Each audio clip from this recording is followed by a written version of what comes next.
Good morning प्यारे बच्चों। ये देखिए, ये है कछुआ और यहाँ ये है खरगोश। कछुए और खरगोश की कहानी तो आपने सुनी ही होगी। तो आज हम इन्हीं कछुआ और खरगोश की कहानी रीडिंग कैंपेन के अंतर्गत दोबारा पढ़ने जा रहे हैं। चलिए शुरू करते हैं। एक खरगोश और एक कछुए में गहरी मित्रता थी। वे साथ साथ घूमते थे, खेलते थे और हमेशा एक दूसरे की मदद करते थे।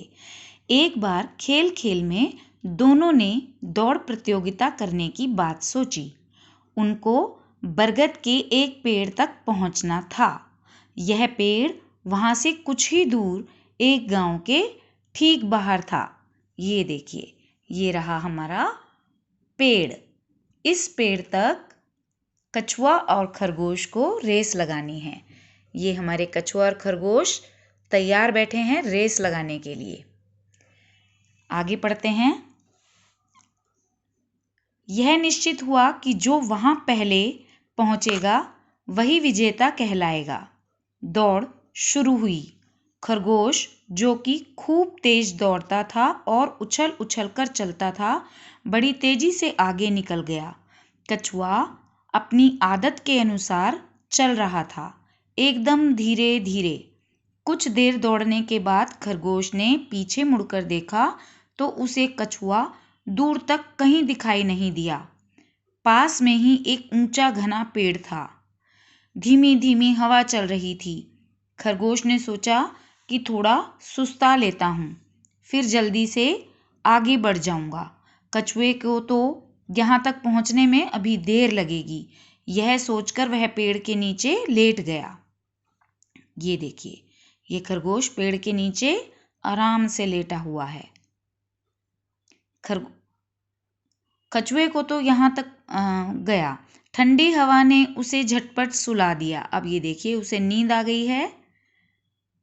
उधर कछुआ धीरे धीरे पेड़ की तरफ बढ़ता जा रहा था। खरगोश काफी देर तक सोता रहा। जैसे ही उसकी आंख खुली, वह बरगद के पेड़ की ओर भागा। वहां पहुंचकर उसने देखा कि कछुआ तो पहले से ही वहां पहुंच गया है और इस तरह से धीरे धीरे से ही सही, पर लगातार चलकर कछुए ने प्रतियोगिता जीत ली। ये देखिए, कछुआ पहुंच गया और खरगोश ने जब देखा कछुआ धीरे धीरे चलकर भी पहुंच गया है तो उसे बहुत पछतावा हुआ, क्योंकि वो सो गया था। अपना काम बीच में अधूरा छोड़कर सो गया था। लेकिन कछुआ निरंतर चलता रहा और अपने कार्य में सफल हो गया। चलिए अब प्रश्नों के उत्तर कर लेते हैं।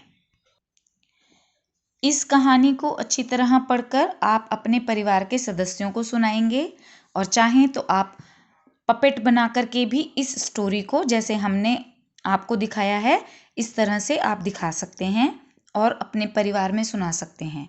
आपको इसी तरह से सुनाते हुए, चाहे अपने शब्दों में सुनाते हुए, आपको 1 मिनट से कम समय में वीडियो भी बनाना है और हमें भेजना है। बेटा, कहानी में एक जगह आया है, धीमी धीमी हवा चल रही थी। क्या हवा चलने की आवाज़ को आप महसूस कर पाते हो? आपको कैसे पता चलता है कि हवा चल रही है? एक वाक्य में लिखना है।